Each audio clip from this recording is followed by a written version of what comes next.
Hello అండి, welcome to Nageswari home. ఈరోజు మన రెసిపీ నాటు పుట్టగొడుగుల కూర అండి. ముందుగా పుట్టగొడుగులని నీటిలో వేసుకుని బాగా శుభ్రం చేసుకుందాము. మట్టి అంతా పోయే వరకు 2-3 సార్లు శుభ్రంగా కడుక్కోండి. ఈ నాటు పుట్టగొడుగులని కట్ చేయడం అలానే క్లీన్ చేయడం అనేది నేను ఒక షార్ట్ చేశానండి, ఒకసారి చెక్ చేయండి. స్టవ్ వెలిగించుకుని గిన్నె పెట్టుకుని అందులో 4 టేబుల్ స్పూన్ ఆయిల్ అయితే వేసుకోండి. ఆయిల్ వేడైన తర్వాత అందులో ఉల్లిపాయ ముక్కలు, పచ్చిమిరపకాయలు అయితే వేసుకుని బాగా ఫ్రై చేసుకోండి.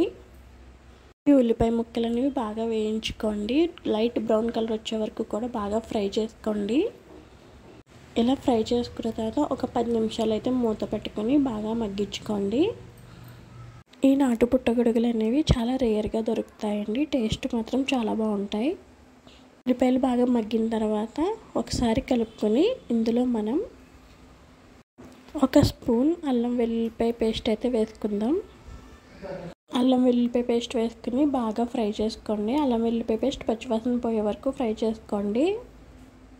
ఈ అల్లం వెల్లుల్లిపాయ మసాలాలోనే నేను జీలకర్ర, ధనియాలు, దాల్చిన చెక్క, 2 లవంగాలు, 1 యాలక్కాయ వేసి బాగా మిక్సీ పట్టానండి. ఇప్పుడు ఇందులోనే మనం శుభ్రం చేసుకున్న నాటు పుట్టగొడుగులు అయితే వేసుకుని బాగా ఫ్రై చేసుకోండి. ఈ నాటు పుట్టగొడుగులు అనేవి చాలా జిగురుగా ఉంటాయండి. కర్రీ చేసిన తర్వాత కూడా కొంచెం జిగురుగానే ఉంటాయండి. తినేటప్పుడు కూడా పంటికి కసకసలాడుతూ ఉంటాయండి, కొంచెం రబ్బర్లా. అని టేస్ట్ అయితే చాలా బాగుంటాయండి. అందుకే ఈ నాటు పుట్టగొడుగులని బాగా ఉడికించుకుని బాగా మగ్గించుకోవాలండి. కొంచెం ఎక్కువసేపు అయినా పర్వాలేదు, అవి బాగా మగ్గే వరకు వెయిట్ చేయండి. అప్పుడే కర్రీ టేస్ట్గా ఉంటుందండి. ఒక 10 నిమిషాలు పుట్టగొడుగులు ఫ్రై చేసుకున్న తర్వాత ఇందులో మనం 1 స్పూన్ పసుపు, 2 స్పూన్ల సాల్ట్, అలానే 3 స్పూన్ల కారం అయితే వేసుకుని బాగా కలుపుకోండి.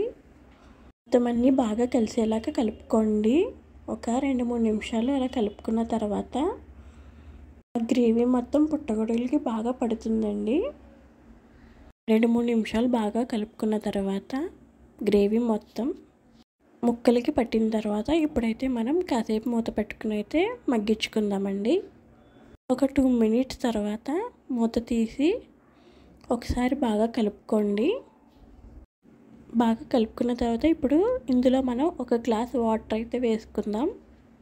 వాటర్ వేసుకుని కాసేపు ఉడికించుకోండి. చెప్పాను కదండి, మొక్క ఉడికేదాకా కూడా బాగా ఉడికించుకోవాలండి, అప్పుడే టేస్ట్ బాగుంటుంది.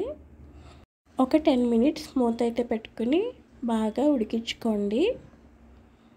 కాసేపటి తర్వాత మూత తీసి చూడండి. ఇదిగో ఈ విధంగా 90% వాటర్ అయితే అయిపోయిందండి. ఇప్పుడు మనం ఇందులో 1 స్పూన్ గరం మసాలా అయితే వేసుకుందాం.